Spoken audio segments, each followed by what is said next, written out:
A shark just walked out of the dark, and it was not supposed to be on the list. Off southeastern Papua New Guinea, divers were searching shallow reef flats for one known walking shark. Then a small brown spotted shark crossed the lights, using its paired fins like four little paddles across the reef floor.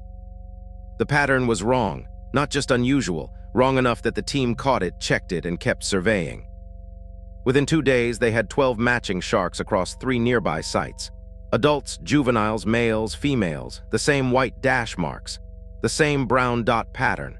Then genetic testing closed the gate. This was a new species, Hemiscyllium dudgeonae, Dudgeon's walking shark.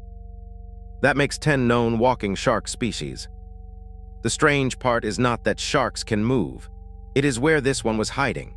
Some of these animals work the reef in water shallower than 1 meter, in low tide zones where oxygen can drop and the ocean breaks into pockets.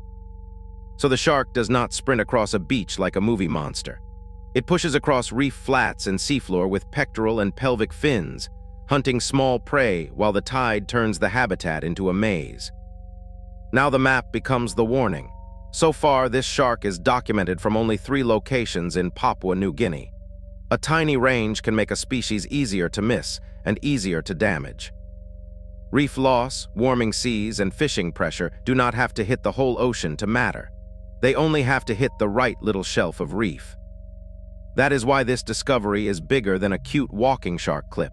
It is a receipt from a shallow place science had not finished reading. One brown pattern crossed a dive light, and the known map of walking sharks changed from 9 doors to 10.